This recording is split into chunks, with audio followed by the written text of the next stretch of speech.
Colonel D Gourmet Herbs and Spices. We're back in the kitchen again with Matt Buschle from our store here. And if you've been watching our videos, and I hope you have, you know that we did one on leftovers. Well, we had so many leftovers that we have more things that we're going to do to give you some ideas of what to do with your leftovers from Thanksgiving dinner. And Matt, we're going to do one of my favorite Kentucky dishes today.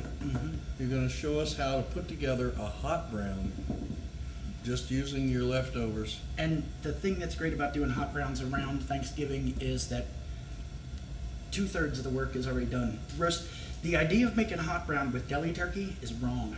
You go to a place and they're making a sandwich and calling it a hot brown with deli turkey. That's not it. You got to have roast turkey and you got to have roast turkey breast.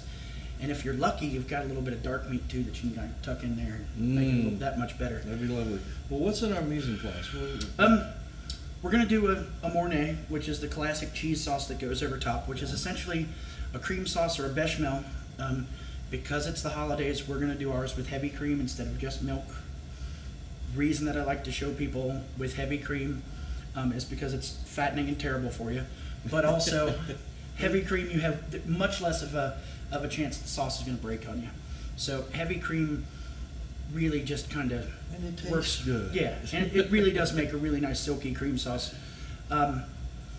So we'll start out first of all just doing it's about 2 tablespoons of butter, about 2 tablespoons of flour, and we're just going to cook this together for a little bit. And this is the mysterious roux that everybody hears about and talks about, and there's really nothing to it. It is cooking flour and butter together just enough for those to so that the flour loses its. Yeah, you don't want it to you don't want to taste like flour. Right. You want it to taste like something else. So by applying heat and adding the butter fat to it, you're taking that flour to a whole new dimension, and it's no longer flour. It becomes the roux. Roux are usually 1 part fat to 1 part. If you're trying to avoid butter, you could use any of your favorite oils for this. You could really go about. You could really pick any. A little bit of ground mustard. I like to put ground mustard seed in with the roux because it kind of helps it bloom a little bit, get a little bit extra flavor out of it, and a tiny little bit of nutmeg.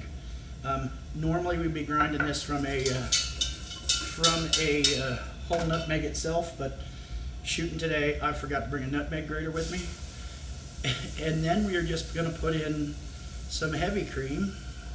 We'll have the recipes actually linked in a blog post or a link below this video for the recipe, so you've got specific amounts. But again, this really isn't that hard. This is a bechamel, or this Mornay sauce is no harder than making a cream gravy sausage and gravy. Well, you love those too. Yeah. You're talking to the country down here. That smells so good. So what we're going to do, this is going to need a little bit of salt and pepper, and much to your chagrin, salt and white pepper, because this is a white sauce. He loves to feed me white pepper, and I have this thing about white pepper.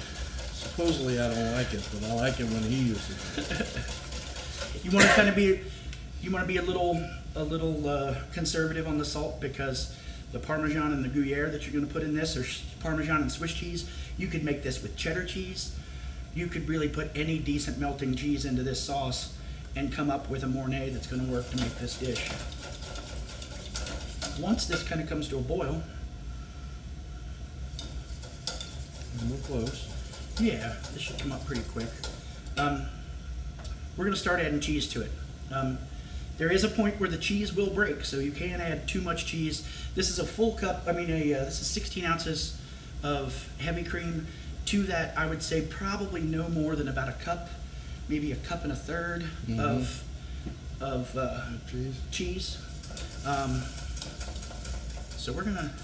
So this is almost 2 cups right here. So you're gonna really want to add this off the heat. Just continue to stir this until it thickens up and you get a sauce.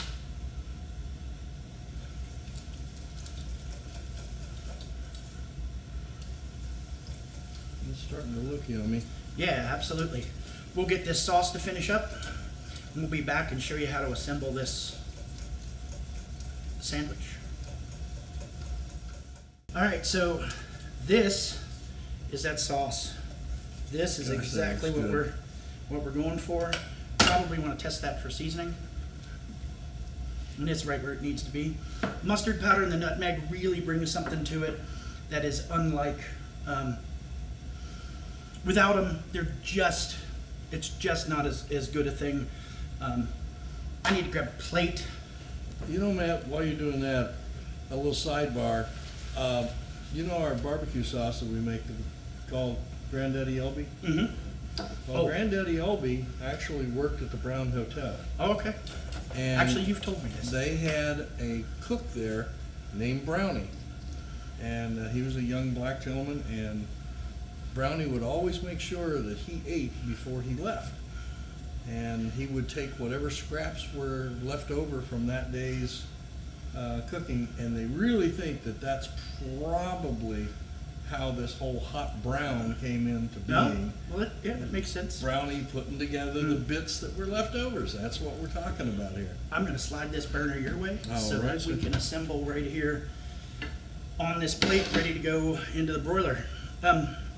2 pieces of toast. If you're gonna be classy about this sandwich, cut the crusts off your toast.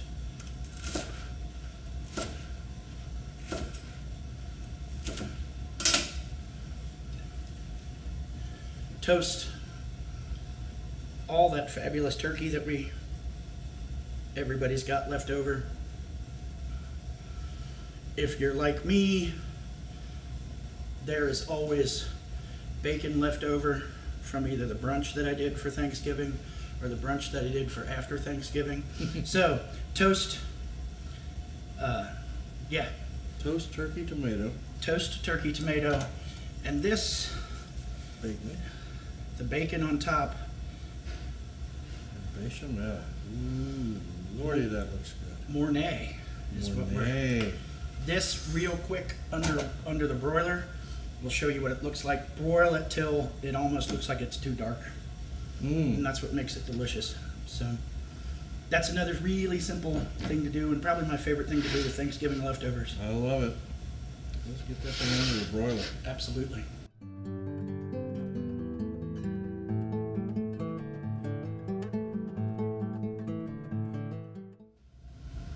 Oh man, So that's it. beautiful. That is maybe a little bit more brown, but I think past that the bacon would start to burn, and that's not yummy at all. So Looks you lovely. can eat that one for lunch. I can do that. Enjoy.